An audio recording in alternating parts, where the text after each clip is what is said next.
matrix because it's a position from where a lot of things happen. Okay. What I want you guys to understand is that positional objectives are absolutely vital. Positional objectives are absolutely vital for you guys to be able to understand, because just as when you get in your car, you always have a destination. In Jiu-Jitsu, you have to have positional objectives, okay? There are 3 positional objectives that I want you guys to really hyper-focus in on, and there's 3, and there are 3 matrices. There's the total matrix, okay, because from there you have a whole plethora of God knows what, a whole matrix of submissions. The NorthSouth Matrix, okay, and the S-mount matrix, okay? Those positions are incredibly vital for you to understand that whether you're passing, whether you're in a side control, whether you're mounted, you need to set those up, because you have the highest likelihood and accumulation of potential submissions from those positions, okay? What is the turtle matrix, okay?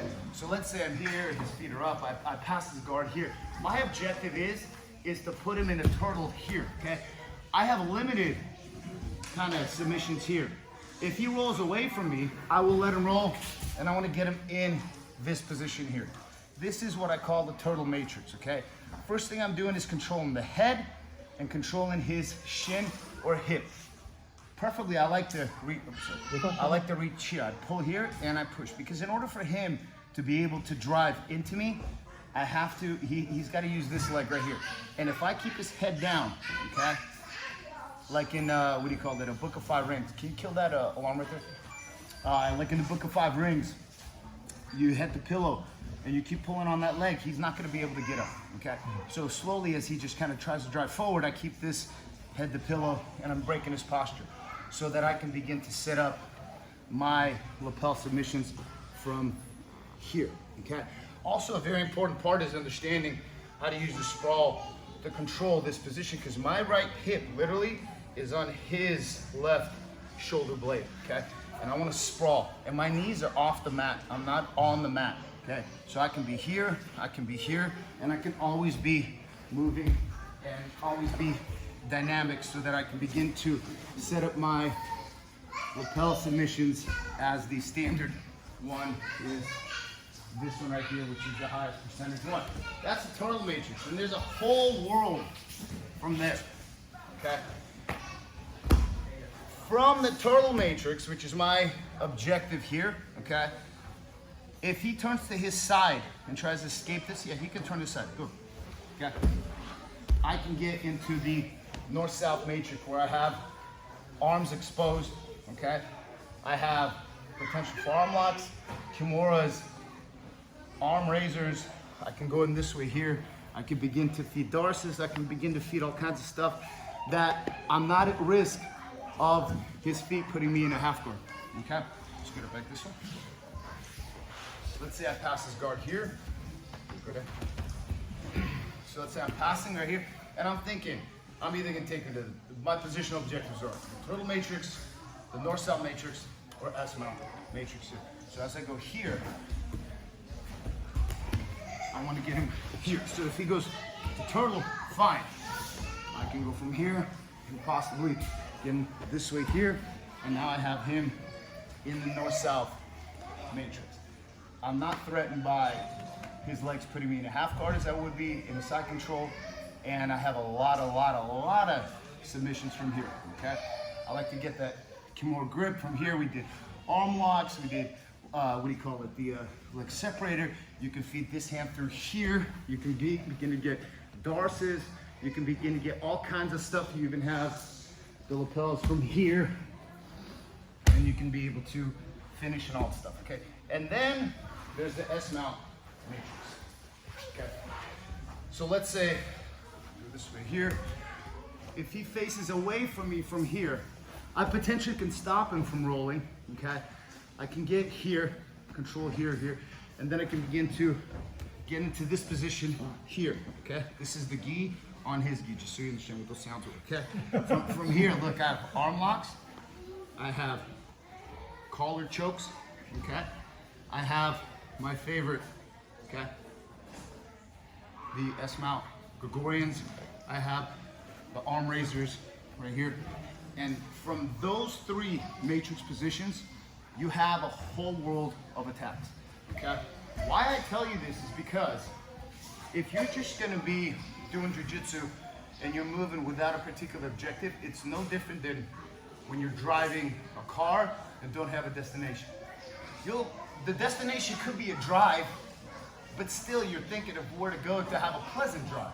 You know what I'm saying?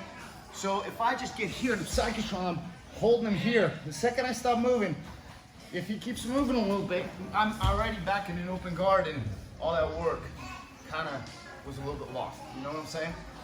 So what I just want you guys to do is understand, what is your positional objective? I don't really want to be here. I'd rather be here, rolling the hips, here, here. I'd rather be here. I can get kimuras, okay? I can begin to set up arm locks. I can begin to set up darces. I can set up the leg scissors, all kinds of stuff, okay? I can set up these kimuras right here, okay? Which are very, very effective. Okay? You have to ask yourself, which matrix position do you connect with? And from there, you ask yourself, what submissions speak to you, okay? Because if you're gonna get, let's say, he turned away, okay? And I keep driving him, and I wanna get an S mount right here, okay? One very quick one is an arm bar. We talked about here.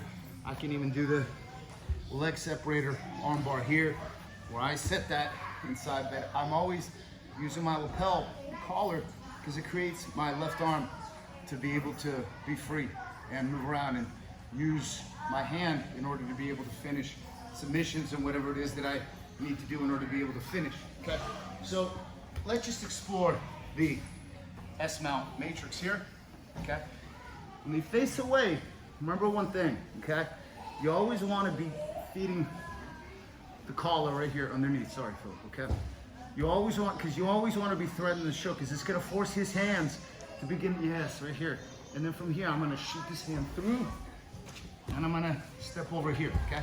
One very important thing, I want you guys to understand with an S-mount, walk your feet back. So your head points to center. Scoot your hip forward.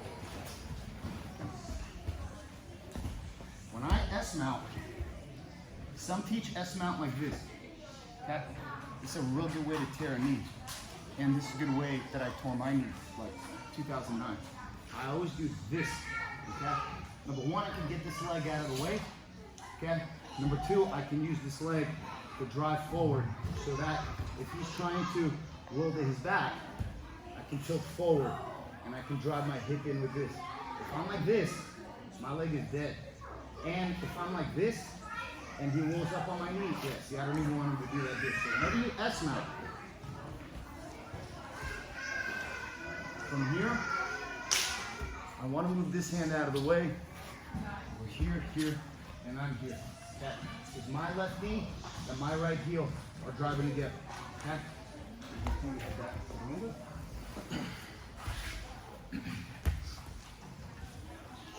So as here and here, I immediately want to get a collar right here. Okay? Whether you get a collar, whether you get a hand, it doesn't matter. It's completely up to you. But remember, you have the one A, B, C, D, okay? And a whole bunch of stuff from here, okay? So get to the S mount and just explore choke or armbar. That's all I want you to do. Figure out which one you like. We'll cycle through them again. Also, one thing with the S mount, this foot should not be bearing any weight. All the weight should be on your partner. When you're here, okay, my weight's not on him, it's on this foot. So what you want to be able to do is, want to be here, or at most, in his armpit here. Because my left knee and hip are driving into my right heel. I always have my left lapel available, because whenever you do this right here, okay, they can begin to save their hands. And sometimes you can't even feed it through right here. When I feed this through here, okay, he doesn't only feel me passing that lapel. And as I frame it here, I'm not choking him here. I'm choking him right here as my legs cross. Okay? Do not go for this. This is a 50-50 chance of most. This is 100% right here. Okay? So if you want to do the S-mount Gregorian or the S-mount lapel, same thing here. Instead of feeding the collar, your left hand feeds your left lapel to your right hand, and you're gonna frame right here. I'm gonna lean on him like I would an arm lock. Same motion, look. I'm gonna get that leg over. Okay, I don't wanna sit back. I want all my weight on him. And all this blading puts weight on him. Kill that along, please, okay? So that from here, I go here, frame, get the leg over, and as I sit back now, I lock my feet, okay? Body leg, overhead leg. From here, I just tilt and finish. Don't do this, because you'll potentially lose. It's not a good position. Keep that lapel. Here, I don't care if his arm is in or not, it doesn't matter, so, okay. Go to this, everybody is on their left side, and then work from there. Chokes, arm bars, lapels. Okay, let's do it. 1, 2, 3.